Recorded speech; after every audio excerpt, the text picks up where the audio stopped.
seems like a love junkie is a person who wants every new person to be, and particularly in the romantic sense, to be the relationship that's going to rescue them, take care of them, etc. Actually, when I fall in love with someone in the Torah sense, I actually have no expectation of them at all, right? I don't expect they're going to rescue me or take care of me.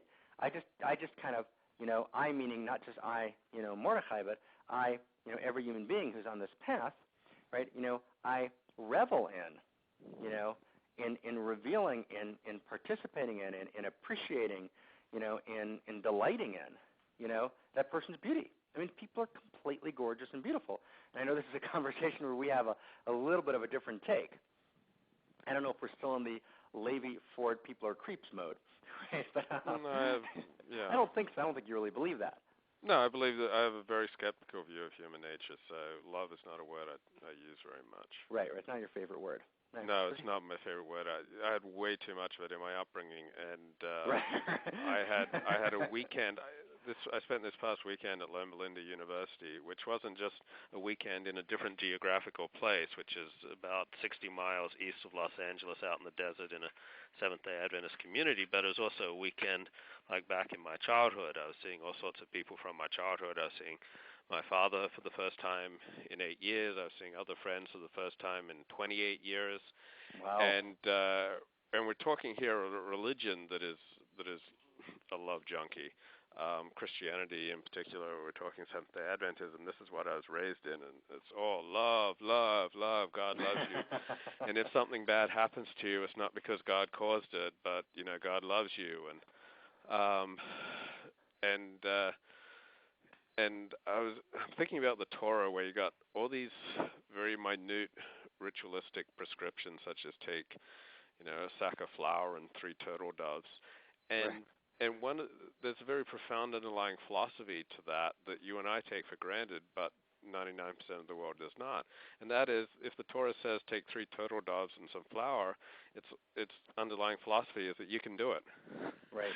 If it says do not commit adultery, its underlying philosophy is you can do it. If it says don't murder, it means you can do it. If it says honor your parents or kill a calf, or saying you can do it, and you can create a good and decent life, and you don't have to stake everything on something as tricky as pursuing love highs, which I felt like the Scarlett Johansson character and some of the other characters were doing. That there's a much more substantive, ritualistic, and traditional way of living your life, so that you're not risking everything to try to mainline that love high, which can be so fleeting and so dangerous. Right. No, I think that's deeply right and well said. The only place I would just kind of take issue a little bit is I won't say take issue, but let me just clarify terms, right? In other words, the word love by itself means nothing. It means absolutely nothing. And that the word love only means something in the context of how you're using it in the sentence and what it means to you in that sentence. So, knowing and understanding what that word might mean. So, for example, let's give you one maybe we'll spend another time doing a dialogue just on what this word means. But, for example, emotion. It's a perception. It's a perception of the true nature of reality, which is precisely why it can be commanded, right? And if you can't command an emotion, you can command a perception, right? So love is a perception, right, number one. And number two, love is what I called in an earlier work a perception identification complex, meaning the parent loves their child, right? Why? Because they perceive their child's goodness, and even though they're aware of their child's shadow, they identify the essence of who their child is with their goodness. So it's both perception and identification. And of course, when you hate someone, it's the opposite, right? And when a person hates someone, they perceive the person's weakness, right? And they identify the person with their weakness. And in that sense, conceptually, right, hatred is the flip opposite of love. Now, it's a very, very deep idea, and I mean, I actually tried at one point in my life to write a chapter on this in one of the books, because I just thought it was really important, because it felt like the word love had gotten so misused that at a certain point it ceased to mean anything, right? It's a kind of this vague, evocation, of some goodness and everything is all right. That actually means nothing. and can actually be smothering and destructive. And I suspect that I was actually talking to a good friend a couple of days ago who was raised in a similar tradition to yours, and her description, was that love basically was the word that allowed people to avoid actually dealing with everything that was actually going on. Right. In other words, that was really her description of it, and it sounds like there's at least a partially parallel description. So I think that it's one of the words that before we use it, it's kind of like spirituality. It means absolutely nothing unless we actually define it. And maybe last sentence on my side, and you'll I'm sure close. In Kohlberg's moral philosophy, Kohlberg talks about several levels of moral attainment. So he talks about a person who's at an egocentric level.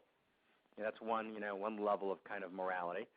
Then a person or a society who's at an ethnocentric level of morality. So not just me and my family, but ethno, me and my country, right? Me and my people. And then there's of course a world-centric, which means kind of a care for the world.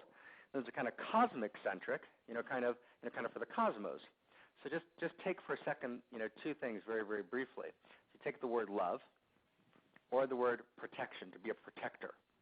So an egocentric lover obviously, expresses that love in a very particular way.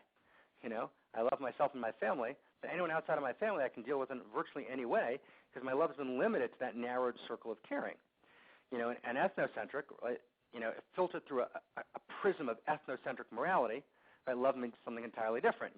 Iraq, under Saddam Hussein, had a lot of ethnocentric love. It just if you were out of that ethno group, you weren't in very good shape. And it world-centric, cosmic-centric. So I think that's really important, that love means something. There's about 60 different people who have talked about this in the last 100 years, 60 different developmental people in virtually every field of human knowledge, where they've kind of noted, correctly so, based on an enormous amount of empirical data, that love means something completely different based on the level of consciousness that you're at, which is why in the Torah, I think that's why, actually ethical development came before love. Right, because it was actually this profound understanding, right, that actually, and what Christianity did, at least in its inception, is place love before ethical development. So that's the order, the relationship of those two things is love, basically the primary value, and grace takes care of everything else, or is ethical development the primary value? Because I think that Judaism intuited, the same primary intuition of developmental theory in the last 100 years, which is that love means something completely different based on the level of consciousness, that you're at. And so in that sense, I think the word love is by itself a completely, meaningless word. And maybe that was the thing most missing, love became much like as you described it. It became like we've slain all the gods except for Aphrodite. When we worship at her altar and kneel, do we, because she's the only transcendent value that we even have a glimmering of its existence. And there, what happens then is, though, she becomes non-dialectic. She becomes an extreme value. And as we've talked about before, extremism is the taking of one value, separating it from the context of other values, the need to compete with other values, its transformation into an absolute, at whose altar everything dies. Yes.